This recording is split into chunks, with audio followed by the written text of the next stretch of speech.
cool. Today I'm going to do a quick soup, so I just thought I'd film it and let you know, to show you this sort of method. It's a puree soup method, so I'll talk you through the whole thing. It's going to be roast squash soup. So I've got the squash there that I'll prep in a minute. I've got some chicken stock, got some garlic, onion, creme fraiche. That's all you're going to need. A bit of seasoning maybe as well. So first off, I'm just going to get this squash peeled and prepared.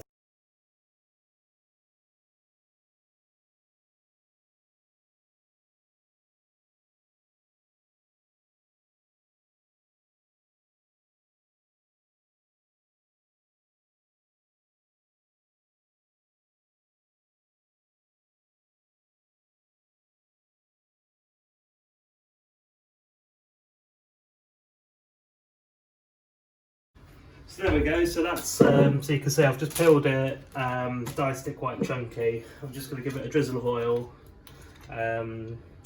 Oven's on, it's set to about, set to 180. It's going to probably take 15 or 20 minutes to cook through. So you want that nice, you know, you want it to be nice and soft once it's cooked, maybe a little bit of colour. Just going to have some salt on there as well.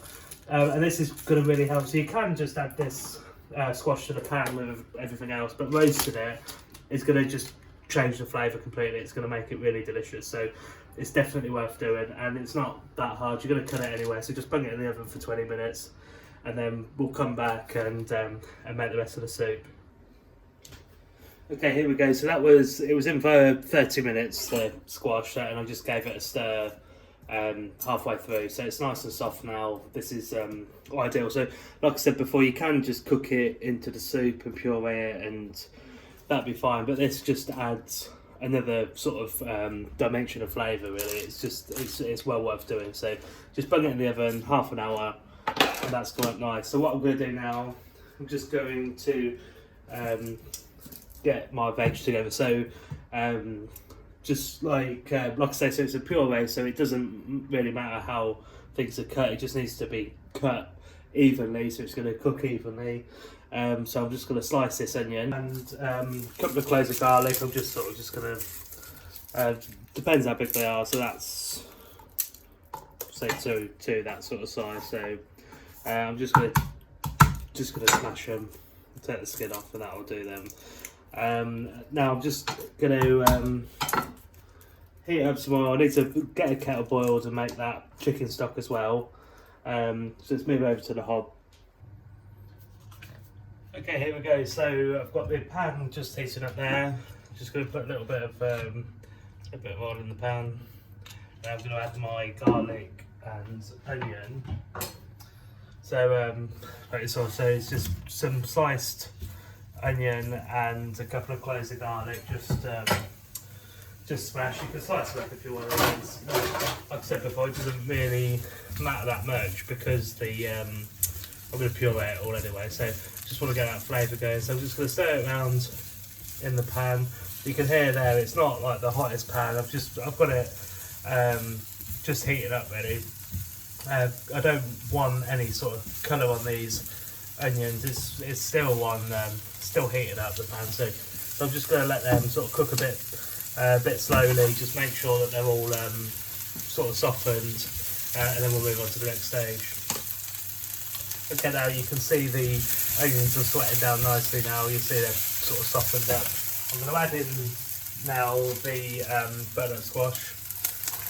So just tip that into there.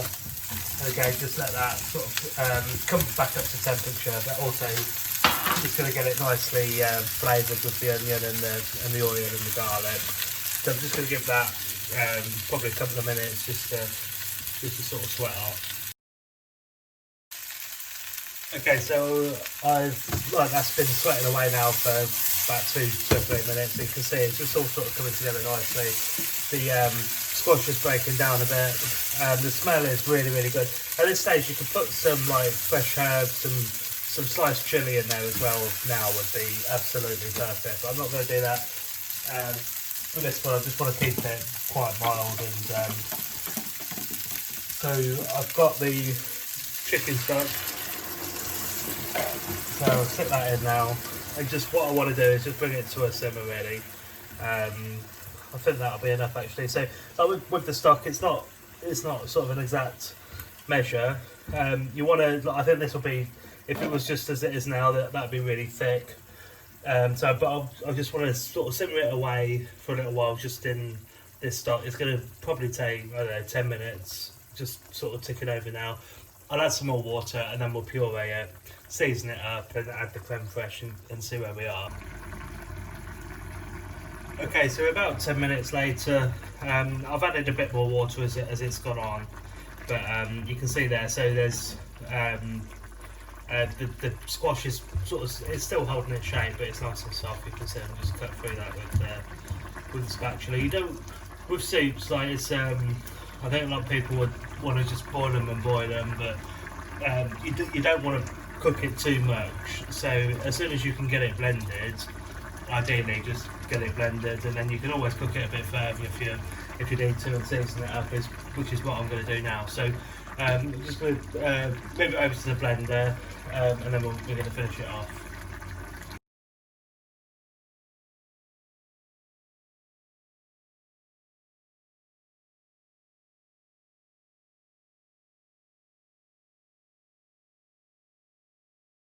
Okay, so there's your soup all blended up.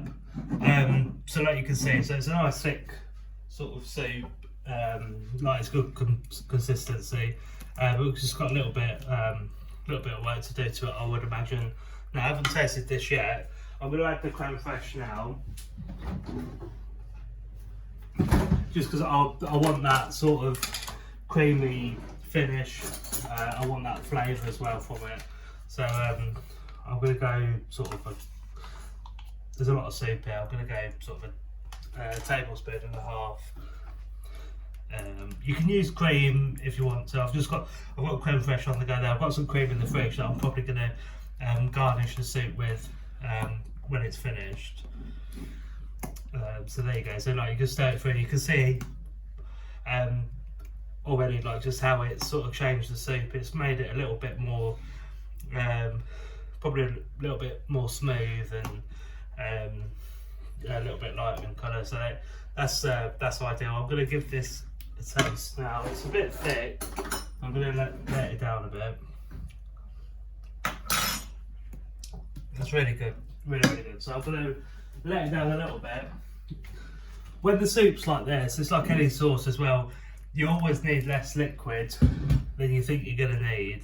If you start pouring loads of water in there, it's going to, it's going to start getting too thin really quickly. So just do a little bit at a time. I think we're nearly there. I'm just going to go again, same amount again. I think that's going to do it. So you can see there I haven't added a lot of liquid, but you can see the difference it's made already. So that's absolutely ideal. So you can see it's nice consistency, nice colour. It's got a really good flavour that has. So I'm pleased with that. I'm not going to adjust the seasoning or anything. The salt came from the chicken stock and from the I salted the butternut squash when it went into the oven, so it's given it a lovely like it's just seasoned nicely. So I'm just going to go and plate this up now. Okay, so here's a little bit extra. I'm just going to show you how I'm going to plate this up and present it. So we want nice ladle, and then into the centre of the bowl. Okay, just try and keep it, but obviously you can see there I've got a bit on the side. That's just because the ladle's got it on the bottom. So what we're going to do, just get it in the centre of the bowl, keep the bowl as clean as you can, and then get a cloth and just wipe up the bowl. Okay, so then to garnish, I'm just going to give it a couple of twists of black pepper. So it's going to give that nice little punchy hit as well. But it also, it looks nice bit on the top. There's just like a drizzle of cream, and then you can slip that a bit more. Just a few spirals, so that should just sit on the top nicely. So you can see there, we've got a lovely butternut squash soup. This is delicious. So I hope you enjoyed it. If you've got any questions, leave a comment, and I'll see you next time.